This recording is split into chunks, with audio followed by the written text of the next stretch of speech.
Hi guys, it's Sebastian here from Noble Frugal Studio, and first of all, I want to apologize for the lack of content in these videos. If you guys can't tell already, I am a little bit sick, nothing serious, just a little case of the sniffles, so soon I'll be back and better and ready to make more videos that are a little beefier for you guys. In this video, I'm going to be animating over this beautiful background that you guys see behind you, and that background wasn't drawn by me, but is drawn by none other than OpenToon's connoisseur Orphanlast. I'm going to leave his channel here. Awesome guys, I really recommend you guys watch his videos if you do want to create backgrounds like this. This kind of background is a product of curved linear perspective, and Orphanlast has tons of videos on that. You'll get all into the nitty gritty of how to do it, and he has a lot of examples of that too, so definitely check out his channel.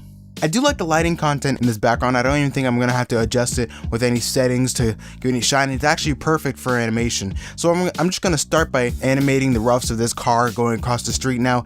Again, I'm sorry for the shortness of this video, but I can't really produce anything else that's a little bit longer as of now because of my schedule and my sniffles. So I'm sorry about that. But as we go along, I'll be animating more over this background, and you guys will be able to see more of this background animation along with the Castle Dark animations that I am working on. So I'm gonna let you all go and watch the time lapse. I hope you guys enjoy it, and definitely be sure to check out Orphanlast's channel in the description and